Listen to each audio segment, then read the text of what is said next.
La légende dit qu'autrefois, un patriarche puissant enfermait ses forces dans un fruit magique, promettant au vainqueur d'un grand défi un pouvoir sans égal. Ce que personne ne savait cependant, c'est que ces histoires n'étaient pas que des contes de fées. Elles étaient la clé d'un monde rempli de batailles épiques et de dangers inimaginables. Alors que les arts martiaux dominaient la vie de beaucoup, un garçon solitaire cherche à percer les mystères de ce monde, s'entraînant jour et nuit à la recherche de pouvoir et de respect. Son nom est Zek. Ce jeune homme est connu pour sa détermination féroce et pour ne jamais abandonner, même lorsque tout semble impossible. Il veut être le meilleur, mon pote, mais le chemin n'est pas facile. Chaque pas est un combat contre les défis que la vie lui impose. Lorsqu'il trouve une référence à l'ancien et légendaire fruit doré, une nouvelle flamme s'allume en lui. Ce qu'il ne s'attendait pas, c'est que ce chemin va déclencher une série d'événements qui changera tout. Mec, Zek avait un rêve. Il voulait atteindre le sommet des arts martiaux. Mais évidemment, il savait que c'était un putain de défi d'impossibilité. Peu importe combien il essayait, la seule chose qui l'a poussé à rechercher une légende ancienne qui circulait de bouche à oreille, c'était le désespoir. Cette légende parlait d'un fruit doré gardé par un dragon, un super bestiau vivant dans une grotte. Et là, après une bagarre sacrée avec le dragon, Zek réussit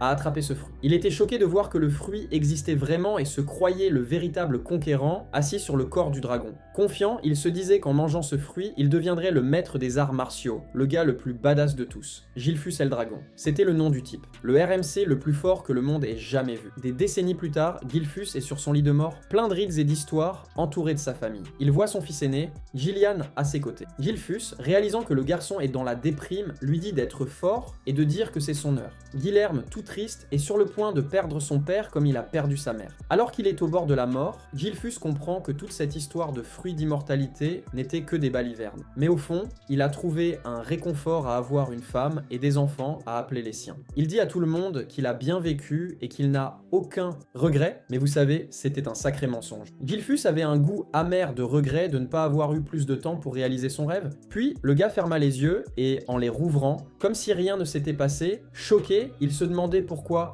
tout semblait si différent autour de lui. Il réalisa qu'il avait un corps léger et en regardant ses mains, il vit qu'elles étaient de bébé. Et ne voilà-t-il pas qu'il était dans un berceau, comme si quelqu'un avait joué avec sa vie? Le type ne pouvait pas y croire, mais il tenta de se calmer en respirant profondément. Comme il était considéré comme un 10 étoiles dans sa vie précédente, Gilfus pensa que sa situation était bien hors du normal. Soudain, il reconnaît que le fruit de l'immortalité n'était rien de tout cela, c'était une réincarnation. Cela fit sourire le gars, car convenons-en, c'était une bonne fortune à saisir. Avec cette nouvelle chance, il croyait qu'il allait enfin atteindre le sommet des arts martiaux. On s'en sort en tox. Remarquant d'autres bébés autour, Gilfus soupçonna qu'il avait été réincarné dans la famille El Dragon, mais là, il se mit à réfléchir. Que faisaient tous ces bébés dans une seule salle? À ce moment-là, des nourrices entrèrent avec des biberons à la main, elles s'approchèrent d'un berceau et prirent un gobelin pour le nourrir. Gilfus, qui était déjà en état de choc, pensa « Que compte-t-elle faire avec ce gobelin ?» Après avoir rempli le petit monstre avec du liquide rouge, il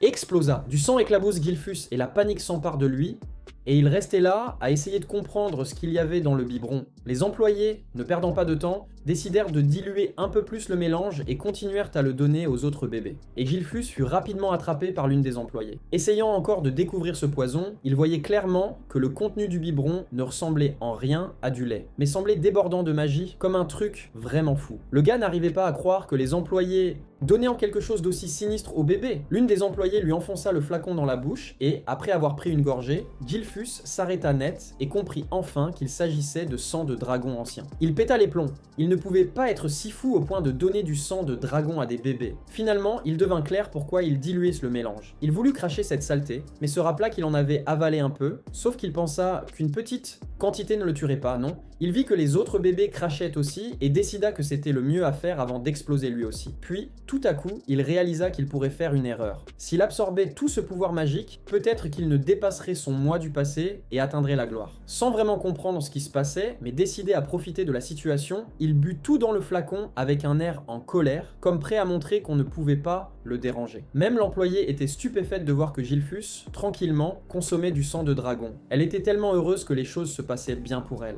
Quand il eut terminé de boire, il fut remis dans son berceau et vit que les autres bébés avaient également échappé à tout ça. Comme un bébé ordinaire, il commença à s'endormir après un repas comme ça. 7 ans plus tard, Zek était là à faire des pompes tout en mettant une pierre sur ses pieds, juste pour un entraînement. Il en était arrivé à 1000 pompes, mec. Après avoir poussé la pierre, on aurait dit qu'il était un petit Hulk. Il regarda ce corps musclé et, Mec admit qu'il adorait cette nouvelle vie. Apparemment, Gilfus s'appelait maintenant Zek Eldrigon. Zek croyait que toute la force qu'il avait venait de ce sang de dragon qu'il avait consommé. Ce sang semblait avoir un pouvoir de fou, et même les bébés qui en avaient juste pris un peu devenaient des monstres. Zek réussit à absorber chaque goutte du pouvoir unique du dragon ancien, et la chose devint sinistre. Le gamin subit une transformation qui le laissa figé, ne sachant pas s'il croyait à ce qui se passait, mais il réalisait soudain qu'il était toujours un guerrier d'une étoile. Ce qui fut comme un seau d'eau froide sur le visage. Une étoile est de la véritable essence du pouvoir de quelqu'un comprimé à l'extrême, tu sais.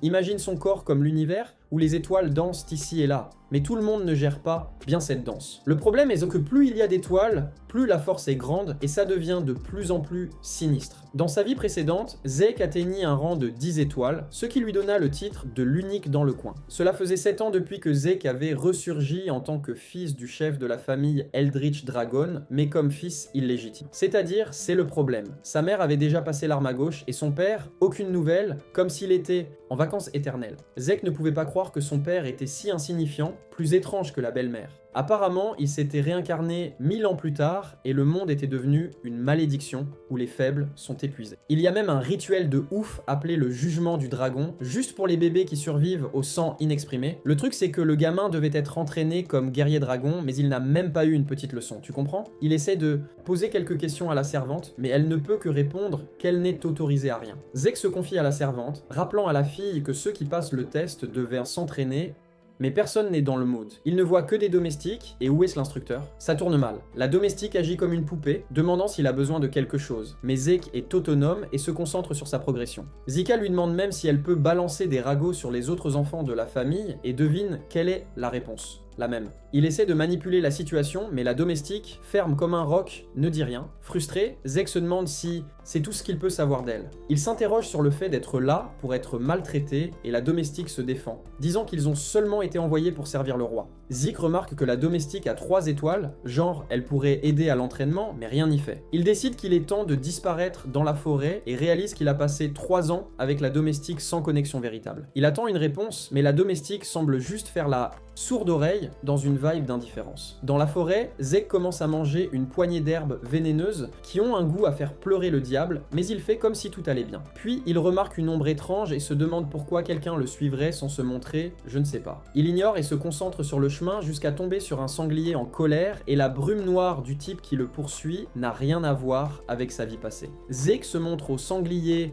et la bête charge comme si c'était le jeu de la vie. Le garçon sourit, c'est maintenant un spectacle de compétences car il prend position et porte un coup au ventre du sanglier. L'impact est à frapper l'esprit, brisant tout et faisant tomber le sanglier avec un claquement de doigts. Zek est en état de choc en réalisant qu'avec un simple toucher, lui, un combattant une étoile, expédie un sanglier à la trappe. Il conclut que ce qui compte vraiment, c'est la qualité de l'étoile, et pas seulement le nombre. Il met le sanglier sur son dos et rentre chez lui tout fier. Pendant ce temps, il réfléchit qu'il est déjà fatigué d'être seul et pense à partir pour une aventure, mais il réalise que la mer est le seul endroit, même s'il voudrait voyager ailleurs. Pendant ce temps, l'étrange silhouette que le Segunya observe est choqué. Genre, comment a-t-il abattu le sanglier sans entraînement? C'est surréaliste! Et en plus, le gars n'arrive pas à croire que Zek l'a vraiment remarqué. Il conclut que Zek n'est pas un gamin ordinaire, considérant que sa mère est morte très jeune et que son père est un fantôme. Le gars se dit que Zek n'a pas dû recevoir une éducation convenable, mais ne peut pas échapper à ce tumulte. Étant le fils du chef, il est sous surveillance et la situation devient de plus en plus sinistre. L'étrange bonhomme trouve tout cela très intéressant et veut voir ce qui va suivre. Zek rentre chez lui et remarque qu'il a des visiteurs et que ce n'est pas bon.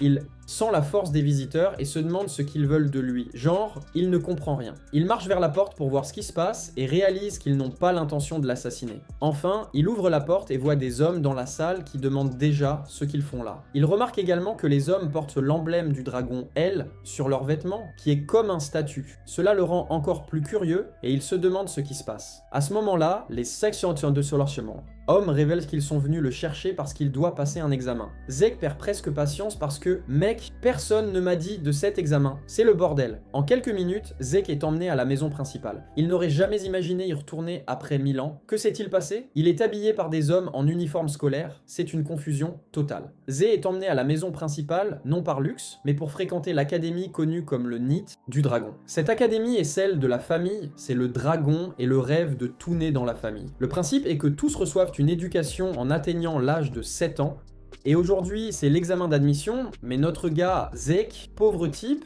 n'a eu aucune éducation. Il n'a pas eu le choix et a dû faire face à l'examen puisque c'est obligatoire. C'est pourquoi il a été sorti de la forêt. Zeke était un tas de frustration et ça lui a fait pencher la tête de douleur pendant que les autres étudiants passaient. Puis est arrivé un gamin aux cheveux bleus, Langos, qui s'est approché de lui. Langos de la village d'Allscale a demandé si Zeke allait bien ou s'il avait un problème. Zeke s'est retourné et de manière pas très polie a demandé ce que Langos voulait. Langos, bien timide, essayait juste d'aider parce qu'il semblait inquiet pour lui. Zeke était choqué par l'approche de Langos. Il a réalisé que Langos était timide, mais il ressentait une force émanée du garçon. Alors, Zeke s'est levé et s'est excusé d'être rude. C'est à ce moment-là qu'est venue la question de ce que les chefs de famille prévoyaient pour lui. Langos a répondu que le contenu de l'examen ne changeait pas chaque année, mais Zeke, en nettoyant l'air, a dit à Langos qu'il n'avait aucune idée de ce qu'était l'examen. Langos était choqué de voir que le gars ne savait rien sur l'examen. Il se demanda si Zeke allait bien, puisqu'il ne savait pas ce qu'il attendait. Langos a alors décidé de passer un peu de temps à expliquer à notre héros, mais juste au moment où il allait commencer, un groupe de brutes est apparu et a traité Langos d'insignifiant. Zeke n'en croyait pas ses oreilles que quelqu'un ait eu le courage d'appeler Langos ainsi. Le groupe était dirigé par un gars nommé Retem, qui venait aussi du village de Keio. Retem a commencé à se moquer de Langos en demandant pourquoi il était là s'il était insignifiant.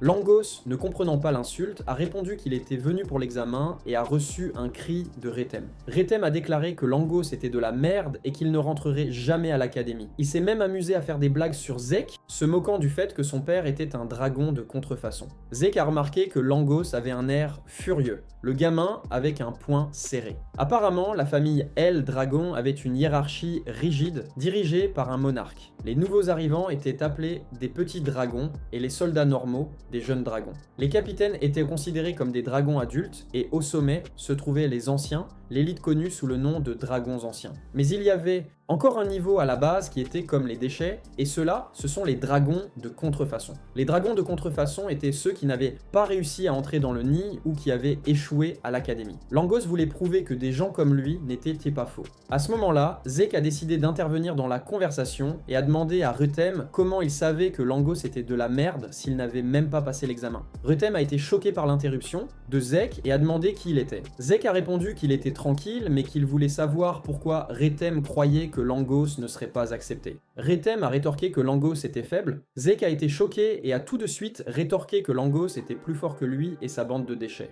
À ce moment-là, l'ambiance est devenue très tendue et Retem a demandé à Zeke s'il voulait dire qu'ils étaient inférieurs à quelqu'un comme Langos. Mais avant que tout ne s'ébruite, un examinateur est apparu en avertissant que l'épreuve allait commencer. Retem, regardant Zeke, a promis de se souvenir de son visage avec ce dédain habituel. Zeke, surpris par la colère du gars, se demanda pourquoi les jeunes étaient si explosifs. Langos était aussi surpris d'entendre Zeke dire cela puisque tout le monde était du même âge. Langos a encore commenté que n'importe qui serait irrité d'être traité de faible. Zeke a demandé si l'examen était obligatoire, mais Langos a expliqué qu'il était possible d'abandonner s'il se sentait incapable. Et cela a choqué Zeke, mais cela a encore montré une fois de plus qu'il ne savait rien. Langos, réalisant ce qui se passait, a suggéré à Zeke d'abandonner avant de se blesser, mais Zeke a rapidement annoncé qu'il n'avait pas l'intention d'abandonner. Langos était stupéfait par la confiance de Zeke, même sans savoir ce qui se passait lors de l'examen, a suggéré qu'il se dépêche car l'épreuve allait commencer. Tous les candidats étaient réunis et l'examinateur s'est positionné pour expliquer tous les détails de l'examen. Il a dit que tout ce qu'ils devaient faire était de laisser une marque sur la pierre devant eux, mais aucune arme autre que celle fournie par les examinateurs n'était autorisée. Pour rendre les choses plus intéressantes, ils pouvaient utiliser leurs mains nues tant qu'ils faisaient une marque sur la pierre. L'examinateur a révélé que chacun avait 3 tentatives, mais Zeke ne trouvait pas cela du tout rassurant. Il était terrifié et se demandait quelle était la surprise puisqu'il n'avait qu'à rayer la pierre. Il s'attendait à quelque chose de fou comme l'épreuve qu'ils avaient passée, qui consistait à boire du sang de dragon, mais avec ce qu'il voyait, Zeke était très déçu. L'examinateur ordonne de commencer l'examen. Le premier candidat s'approche de la roche et frappe de toutes ses forces, brisant l'épée et faisant un bruit assourdissant. Même en faisant preuve de force, il ne parvient pas à laisser la moindre marque sur la roche. Le garçon s'effondre au sol de douleur et les examinateurs lui demandent s'il va utiliser ses 2 tentatives restantes, mais il est si à bout qu'il ne peut qu'agiter la tête. Il considère cela comme un abandon et emmène le garçon. Zeke remarque que Langos agit de manière étrange et se demande pourquoi il se préoccupe puisque l'examen semble facile. Il décide de demander à Langos à propos de la roche. Langos révèle que la roche s'appelle pierre de régénération et qu'elle peut réparer n'importe quelle petite égratignure en un instant. Elle est également capable de refléter l'impact 100 fois si elle est attaquée vaillamment. Zek conclut que la roche est quelque chose d'extraordinaire. Langos mentionne qu'il est possible d'obtenir une égratignure si le pouvoir de la source éthérée de la personne est bien maîtrisé. Zek réalise que l'épreuve concerne davantage le contrôle de ce pouvoir que les compétences de combat du participant. Il jette un coup d'œil aux autres candidats et estime que beaucoup d'entre eux ont le potentiel pour réussir l'examen. Il se rend aussi compte que Retem et ses amis sont suffisamment forts pour réussir l'épreuve. Où est-il? Il entend les candidats se briser les uns après les autres en essayant de marquer la roche. Quelques instants plus tard, l'examinateur appelle le numéro 315 qui est le numéro de Zek. Je vibre d'inquiétude et essaie de convaincre Zek d'abandonner, mais Zek le calme en disant qu'il va bien. Zek avance et dès que l'examinateur se concentre sur lui, il ressent une pression et une aura émanant de lui. L'examinateur lui demande quelle arme il va utiliser et il répond simplement qu'il n'en a pas besoin. Il compte utiliser ses mains. L'examinateur lui demande encore s'il ne veut pas utiliser une arme et Zek assure que ses points suffisent. Les autres élèves commencent à rire, disant qu'il est impossible de laisser une marque sur la roche juste avec ses poings. Même Langos a une puce derrière l'oreille, pensant que Zek pourrait en sortir sans bras. Langos commence à se blâmer, se demandant s'il aurait dû essayer d'empêcher Zek de participer. Comme Zek a déjà pris sa décision, l'examinateur le libère pour procéder. Zek examine la roche, réalisant qu'il s'agit d'un minéral qu'il n'a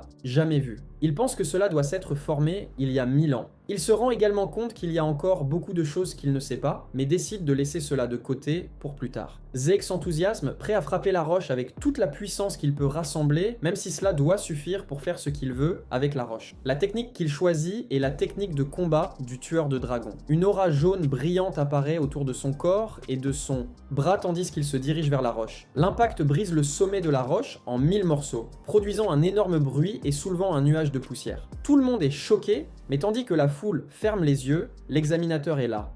Regardant comme si tout cela était juste un jour de travail de plus, Zek pousse un soupir de soulagement, mais se rend vite compte que la technique a été un peu lourde pour lui, surtout à son âge. Il regarde sa main et remarque qu'elle saigne et que son uniforme est complètement déchiré. Au lieu de se sentir génial d'avoir cassé la pierre, Zek conclut qu'il doit encore s'entraîner davantage. Les autres élèves se demandent comment a-t-il fait ça? Pendant ce temps, Retem vive sa propre galère, surtout parce que Zek a réduit la roche en miettes. Langos est bouche bée, il n'aurait jamais imaginé que Zek serait le dernier à réussir l'examen.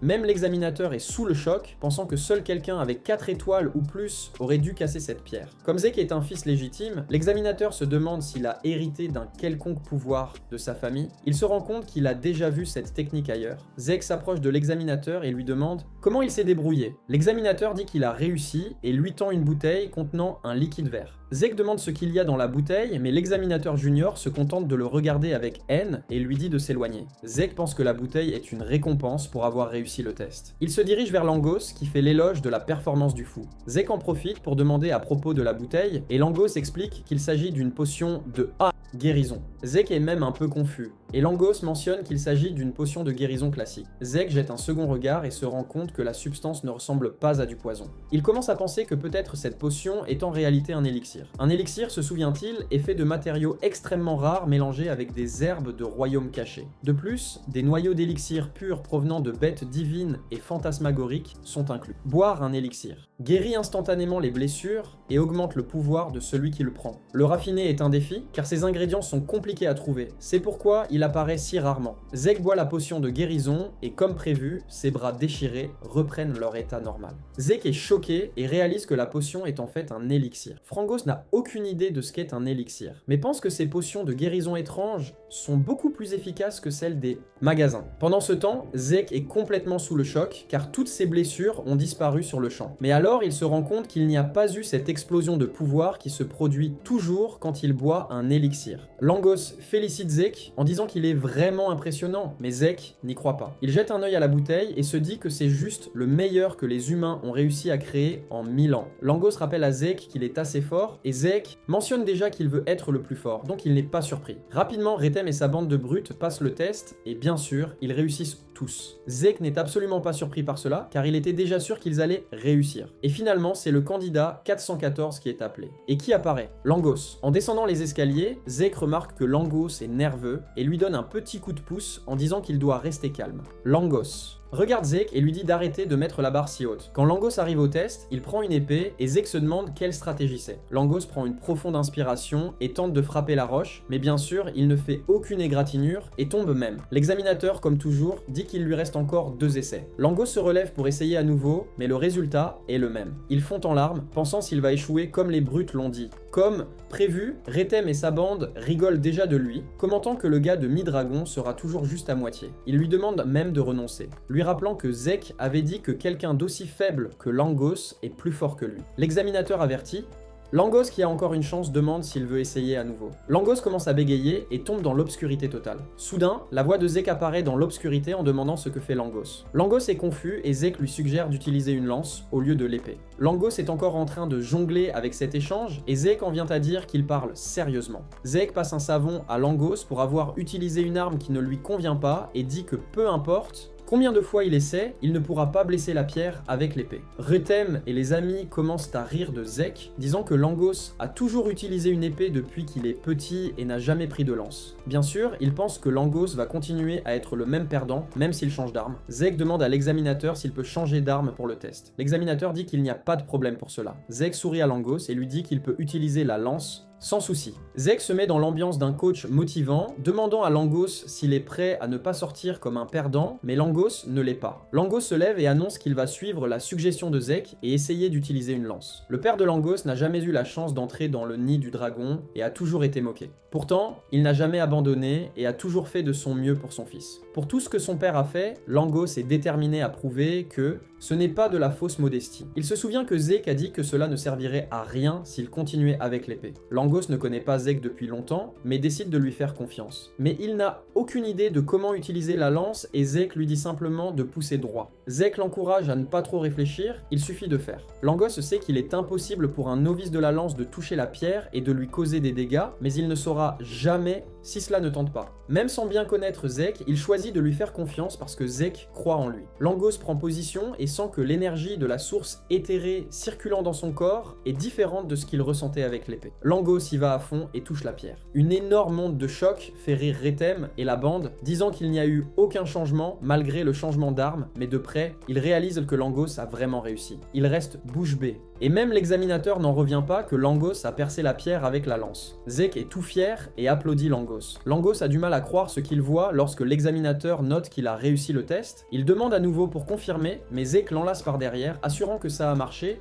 les larmes aux yeux et en joie. Langos serre Zeke dans ses bras et les amis ne veulent pas croire que Langos a réussi, pensant que c'était juste de la chance. L'examinateur crie alors que le test est terminé et que vient maintenant la cérémonie d'entrée. Zeke est surpris. Il ne croit pas que rayer la pierre était le seul test qu'ils auraient à passer. Langos prévient Zeke qu'il pourrait y avoir un autre examen après qu'ils entrent dans l'académie. Zeke demande ce qu'ils doivent faire maintenant qu'ils ont réussi, et Langos révèle que les chefs de la famille du dragon vont apparaître pour féliciter les admis. À cet instant, un groupe d'hommes semblant être des cultivateurs de l'aura apparaît au loin, se dirigeant vers les étudiants. Parmi eux, un gars sombre attire l'attention de Zeke qui demande à Langos qui c'est. Langos est en choc, ne croyant pas que Zeke vient juste d'offenser le chef de la famille. Zeke ne retient pas sa langue et traite le chef de visage laid, mais avant qu'il ne termine, Langos lui bouche la bouche. Langos est presque en panique en priant Zeke de ne pas ouvrir la bouche, et malgré toutes les difficultés du monde, Zeke décide de se taire. Zeke garde un œil sur les gars qui font partie de la force du dragon. Ce qui est vraiment impressionnant, c'est qu'il y a quelques bons gars, puisque la plupart sont de niveau 6 étoiles, cependant le chef de la famille, Balza, est le dragon, un guerrier de 8 étoiles, un véritable monument à l'époque. Il existait avec une quantité de 8 étoiles dans le monde et Zeke qui se demande combien il en reste. Il demande alors à Langos comment il se sent. Langos fait déjà clairement comprendre qu'il ne supporte pas le Balza et pour couronner le tout, il se fiche que ce gars soit son père ou non. Alors Balza avance avec une aura à couper le souffle pour s'adresser aux élèves. Il prononce quelques mots pour les étudiants, leur demandant de devenir la chair et le sang de l'Eldritch, mais ces mots portent un poids aussi lourd que son aura, faisant trembler tous les élèves, sauf Ek. Langos se plaint même qu'il a du mal à respirer, mais Ek ne ressent rien du tout de la présence de Balza. Tout ce qu'il ressent envers Balza est une haine absurde, même sans savoir pourquoi. Après s'être adressé aux élèves, Balza se retourne et s'en va. Puis un autre aîné prend la parole, avertissant que le chef de la maison attend de grandes choses d'eux. Ce type attire également l'attention de Zeke, qui commence à se demander qui est l'aîné aux cheveux blonds. Zeke remarque remarque que le départ de Balza a un peu soulagé la tension, mais tout le monde reste tendu. L'examinateur, sans perdre de temps, avance. Il révèle qu'ils vont annoncer les attributions des dortoirs et Zeke faillit tomber de sa chaise, pensant qu'ils iraient tous au même endroit. Langos, l'ami serviable, décide d'expliquer puisque Zeke est complètement perdu. Il clarifie que l'académie a 4 dortoirs et que chacun ira dans l'un d'eux, est, ouest, nord et sud. Momentanément, Zeke entend son nom et se lève tout excité pour y aller. Il conseille à son nouvel ami de prendre soin de lui et les deux échangent quelques mots avant la séparation. Zeke est envoyé au dortoir est et le garçon manque de tomber de sa chaise en voyant à quel point tout a changé en un millénaire. Il suit les instructions de la note pour trouver sa chambre, inquiet que son colocataire puisse se fâcher parce qu'il arrive en retard, tout ça à cause de s'être perdu. Il arrive enfin à la porte et, plein d'entrain, ouvre la porte pour se présenter à son colocataire, mais l'éclat dans ses yeux s'éteint instantanément lorsqu'il se retrouve face à son colocataire. Zeke n'en croit pas ses yeux. Le colocataire n'est autre que Langos et il sent déjà une connexion inexplicable avec le garçon. Langos, pour sa part, sourit et acquiesce, commentant qu'il se sentait déjà un peu seul. Zeke demande alors à Langos s'il n'a pas de projet pour la journée et le garçon dit que non car l'entraînement commence le lendemain et que les élèves ont été conseillés de se reposer. Zeke est complètement perdu sur ce sujet car il était totalement déconnecté pendant l'orientation.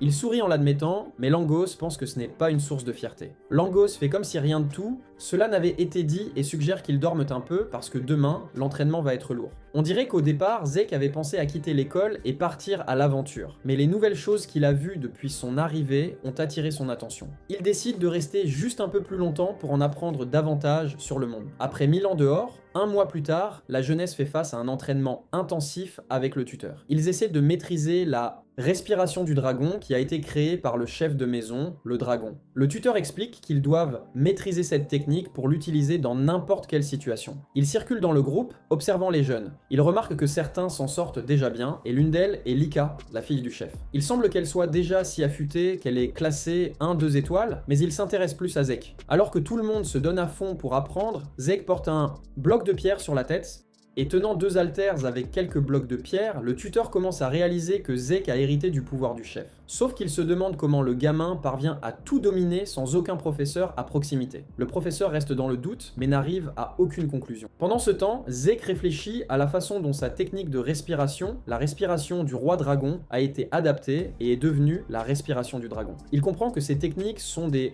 méthodes pour tirer l'air de l'environnement et le mettre dans le corps de la personne, augmentant ainsi le pouvoir. Mais le niveau idéal dépend du talent et de la créativité de l'utilisateur. C'est pourquoi chaque maison noble affine sa propre méthode et garde la technique sous clé. Zeke admet que la technique est tranquille et facile à apprendre, mais il pense qu'elle est totalement inutile si on ne peut l'utiliser que statique. En réalité, sa technique lui permet de consommer de l'énergie, même en mouvement. Les effets de la technique sont lourds, mais seuls quelques-uns l'ont hérité à cause de la difficulté. Zeke l'a simplifié autrefois pour que tout le monde puisse l'utiliser et renforcer le clan, mais il ne s'imaginait pas que ça évoluerait et survivrait pendant encore un millénaire. 1000 ans. Zeke est bouche bée devant cela et pense qu'il doit y avoir d'autres techniques martiales qui ont également changé durant ce temps. Après l'entraînement, les gamins se dirigent vers la cantine pour manger. Pendant que la bande se régale avec la nourriture, Zeke dévore tout tranquillement. Le protagoniste remarque que Langos a l'air d'un zombie épuisé et lui suggère de manger car il ne pourra pas courir sans énergie. Langos, tout perdu, doit demander à Zeke comment il réussit à avoir autant d'énergie alors que tout le monde est mort. Zeke, avec son petit sourire de bravade, se moque de Langos en disant qu'il est juste un faible. Il pousse encore Langos à se gaver de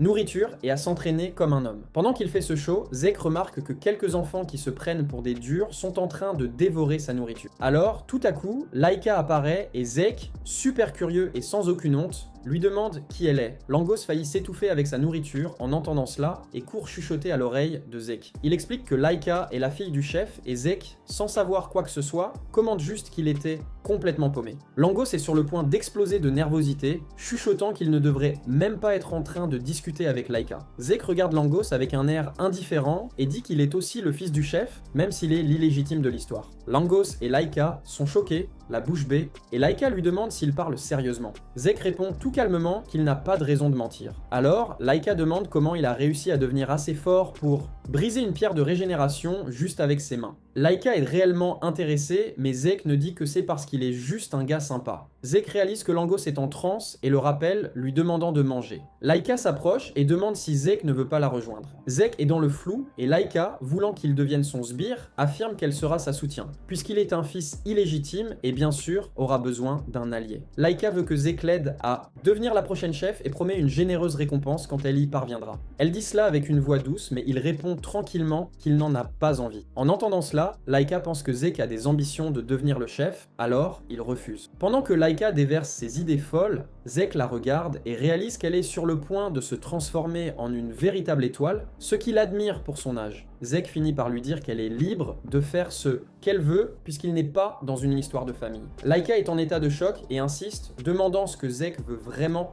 Zeke, irrité, enfonce le couteau sur la table, laissant échapper une pression qui fait même trembler la table, disant qu'il ne veut servir personne. Personne. Zeke veut juste rester tranquille, parce que, évidemment, il est le fort de la situation. La pression qu'il dégage laisse Laika en état de choc total. Elle n'arrive pas à croire que l'aura de Zeke est en fait en train de l'intimider. Zeke continue tranquillement à mâcher sa nourriture, tandis que Langos essaie de calmer le conflit. Soudain, Laika perd patience et attaque Zeke pour un duel. Zeke, surpris mais ne fuyant pas un défi, affronte la situation. En quelques instants, le ragot sur le duel vole entre les élèves et tout le monde court vers le champ tandis que Langos est en panique. Zeke agit comme si tout cela était tout à fait normal. Langos essaie de se rappeler qu'il va se battre contre Laika, mais Zeke répond simplement qu'il n'a aucune idée de qui elle est. Il réalise que Langos agit aussi comme s'il était sur le point de mourir et demande ce qui se passe. Bien génial ça, parce que tu es le fils du chef, dit Langos. José demande ce que Langos veut de lui. Langos essaie d'expliquer la situation. Il avertit qu'il veut la fille de Balza et qu'il a aussi du sang de la maison Typhona, qui est l'une des gens qui soutiennent l'Eldrigon. Langos ajoute que Laika est une génie car elle maîtrise toutes les techniques d'escrime de la maison Typhona. Zeke réfléchit à sa vie tandis que Langos avertit qu'il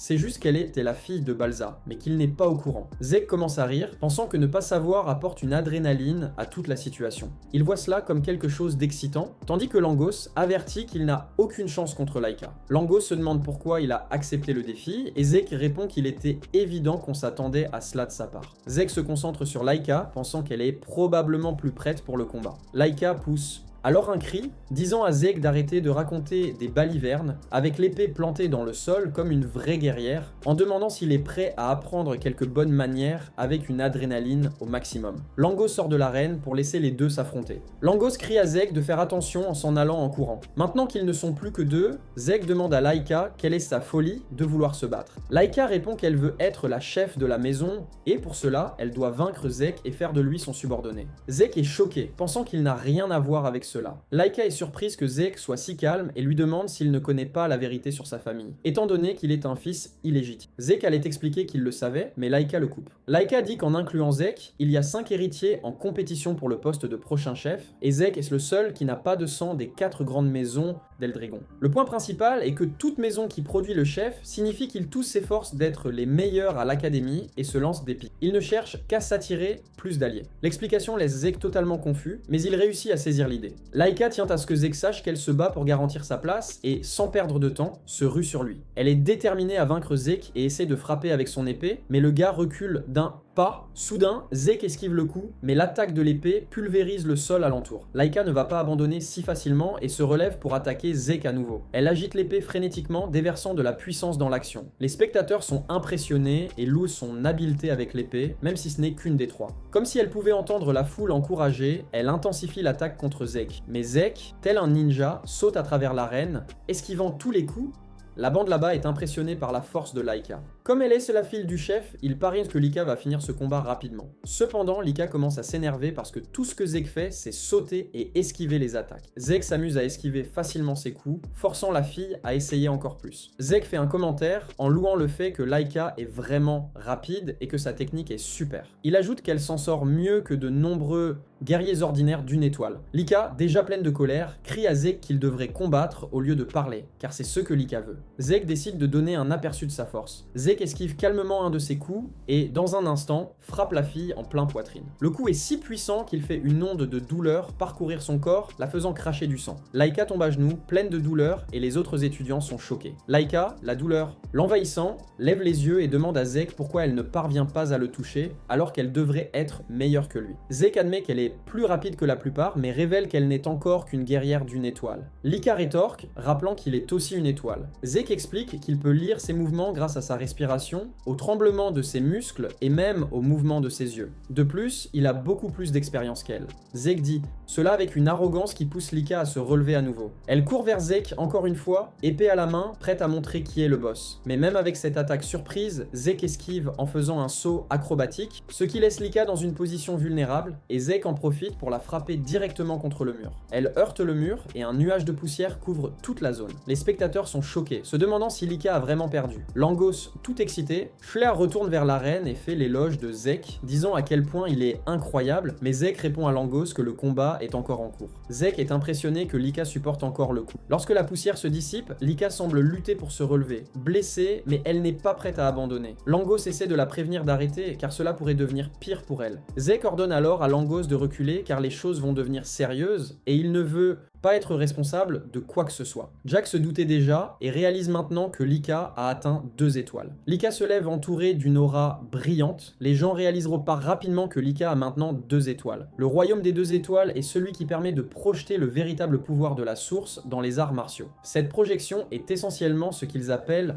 l'aura. Lika semble beaucoup plus forte maintenant et remercie Zeke de l'avoir poussée à atteindre 2 étoiles. Curieuse, elle court vers Zeke, prête à le découper en morceaux. Son épée laisse une traînée dorée d'aura, et Zeke admet qu'elle est devenue plus forte et plus rapide. Zeke, plaisantant avec elle, finit par sous-estimer et reçoit une coupure sur le visage. Lika remarque que Zeke est sous le choc et utilise cela pour se vanter d'être une 2 étoiles. Elle assure à Zeke qu'il va faire face aux véritables arts de la grande épée de l'esprit du tonnerre. Zeke, excité et impatient de voir quelque chose qu'il n'a jamais vu auparavant. Il est fou d'envie de découvrir ce que Laika prépare. Lika active sa technique flash de tonnerre qui frappe Zeke avant qu'il puisse réagir, le laissant totalement choqué. Zeke admet que Laika est folle, mais ne voit aucun regret en elle, puisqu'il sourit simplement. Irrité, Laika active une autre technique, frappant Zeke, et lui faisant réaliser qu'il ne peut pas supporter le coup. Tout en essayant de comprendre son état actuel, les spectateurs sont tous en émoi. Ils n'auraient jamais pensé qu'un guerrier d'une étoile puisse rivaliser avec Laika. Zeke se rend compte que ses mouvements n'ont pas tant changé, mais l'amélioration à 2 étoiles lui a donné un pouvoir explosif. Zeke doit admettre que Laika s'en sort très bien et qu'elle est entourée d'éclairs. Ainsi, c'était impossible à voir il y a 1000 ans. Avec la façon dont Laika se déplace, Zeke envisage un contre-attaque, mais il veut d'abord voir toute sa puissance. Pendant ce temps, Laika est furieuse, agacée parce que Zeke est toujours là, souriant même dans une situation difficile. Elle décide qu'elle va lui enlever cette confiance, coûte que coûte. Elle fonce sur lui avec une technique si mortelle et rapide que Zeke ne peut même pas cligner des yeux. Zeke observe simplement tandis que l'attaque le frappe et bam, il est projeté contre le mur, provoquant une explosion qui laisse tous les spectateurs avec le cœur en miettes. Lorsque la poussière retombe, Zeke est là, debout, avec un grand sourire sur le visage. Cela irrite encore plus Laika, qui se rue à nouveau sur lui avec une autre attaque électrique pour essayer de le faire tomber. Langos court pour tenter d'empêcher cela, demandant à Laika de s'arrêter, mais elle tape du pied et dit que Zeke est toujours là, fort et décidé. Elle insiste sur le fait qu'elle ne peut pas s'arrêter, sinon elle passera pour une perdante. Elle promet d'être plus gentille avec Zeke s'il se rend et promet de lui être fidèle. Mais Zeke reste sur ses positions, et il est clair que, même s'il n'est pas un fils légitime, la fierté du dragon est en lui. Il décide de donner le meilleur de lui-même pour mettre fin à ce combat. Elle active l'art de la grande épée de l'esprit tonnerre et charge sur lui. Zeke reste paralysé, ne sachant pas où courir, et reçoit toute la force de l'attaque. Il crie de douleur, étant consumé par des éclairs. Lorsque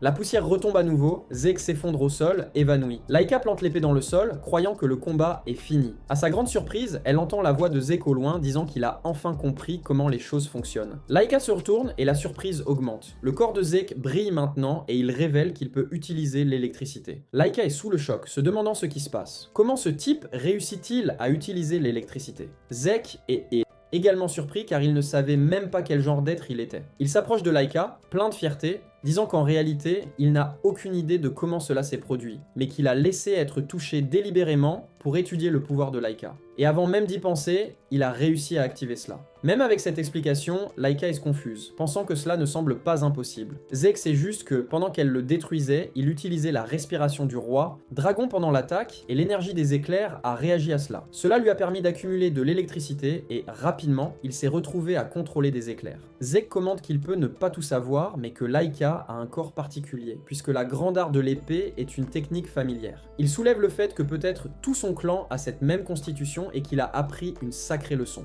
que la source même de pouvoir peut donner vie à l'électricité. Zek conclut en disant que c'est grâce à Laika qu'il est devenu 2 étoiles. Avec toute cette confiance, il déclare que le combat n'est pas encore fini. Laika, voulant le tuer, agite l'épée, mais Zek sourit simplement et active ses pouvoirs électriques. Zek bondit alors si rapidement qu'il perd la notion de l'endroit où il se trouve grâce au pouvoir de la source, recevant ce regain électrique. Ses muscles et nerfs sont tous stimulés, lui donnant le feu vert pour plus de force. Zek pense que c'est un avantage spécial, et il conclut qu'il va bientôt s'habituer. En attendant, Lango observe le chaos de loin, essayant de comprendre ce qui se passe. Il remarque alors que Zek évite les attaques de Laika avec la plus grande facilité. Liga, frustré au point de se demander si Zek se moque d'elle, mais ce n'est pas le cas. Il la voit comme une véritable menace. Laika agite son épée en essayant de le surprendre, mais Zek esquive et décide qu'il est temps de mettre fin à cette situation. Zek commente que, pour terminer le combat, il va créer une nouvelle technique et s'excite. Laika est intrigué et Zeke confirme que c'est bien ça. Il va inventer une nouvelle technique. Cela choque Laika qui se demande si Zeke a été formé dans des arts martiaux secrets, mais elle n'arrive pas à imaginer d'où cela pourrait venir. Zeke réalise qu'elle est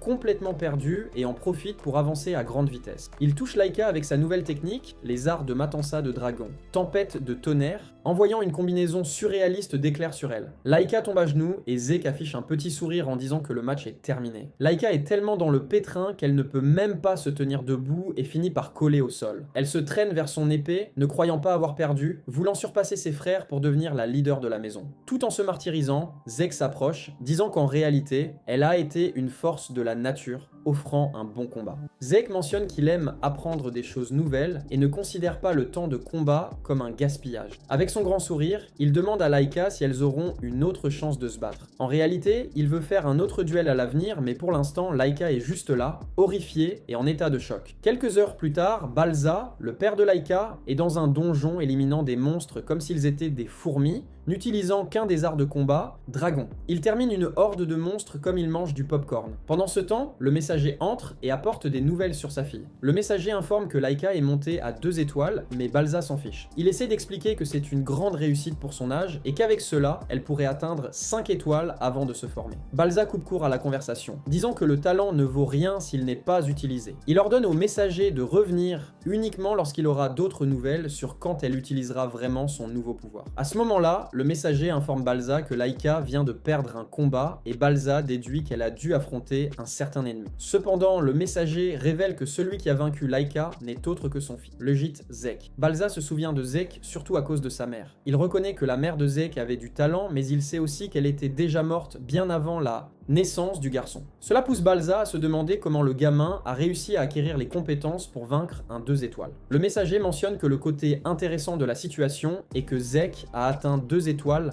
par lui-même. Il n'a eu personne pour lui donner un coup de main, mais il a été ferme et solide. Alors, Balza décide qu'il est temps de commencer le premier test. Le messager est choqué et essaie d'avertir Balza que c'est trop tôt, mais Balza s'en moque. Il déclare que la mort vient pour tout le monde et que seuls les forts méritent de survivre. Balza déclare que ceux qui ne réussissent pas le premier test sont totalement inutiles et ne méritent pas d'avenir. Le messager n'a pas d'autre choix que d'exécuter les ordres de son patron, et là, Balza donne un ordre encore plus choquant, demandant au messager de convoquer Freya. Il redemande et Balza confirme, commentant qu'il veut que Freya supervise le test, puisque Zeke est un enfant intéressant.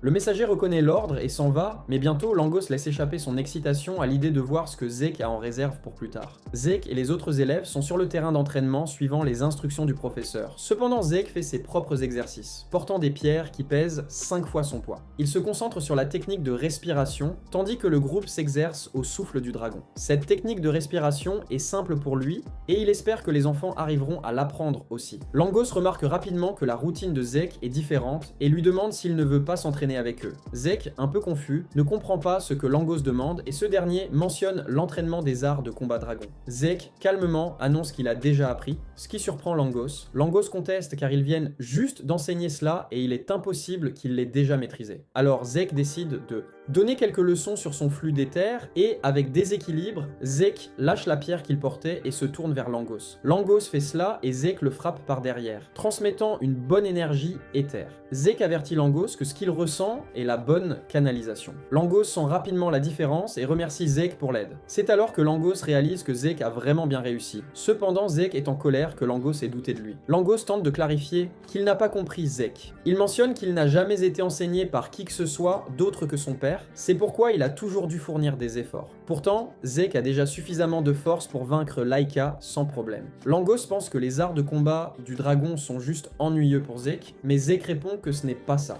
Zeke commente que la stabilité de la technique est assez impressionnante, car les arts de combat du dragon étaient moins appréciés par les fils, pensant qu'ils étaient hyper compliqués. Bien que complexe, c'est un art martial puissant qui combine plusieurs formes de combat. De plus, Zeke vient de gagner une nouvelle forme grâce à son combat avec Laika. La technique qu'il a utilisée pour vaincre le dragon est la forme finale et il est curieux de voir comment elle a été affinée. Alors, Zeke décide qu'il est temps de revenir à l'entraînement physique car il n'a plus rien à apprendre des arts de combat du dragon. Soudain, Langos fait une demande étrange et demande si Zeke pourrait l'entraîner. Langos dit qu'il veut devenir vraiment fort, même si la mission est très difficile. Étonnamment, Zeke est partant, car il voit en Langos quelqu'un qui peut apprendre. Langos est là en train de fêter sa victoire quand une voix familière émerge derrière, demandant à Zeke de l'entraîner aussi. La voix est celle de Laika, et bien qu'elle semble timide, elle ne peut s'empêcher de reconnaître que Zeke est assez bon pour avoir gagné. Laika dit que Zeke est un as et admet que sa fierté a pris un coup pendant le combat. Zeke est surpris par la demande inattendue et Laika ajoute qu'elle veut aussi être plus forte pour surpasser ses frères et même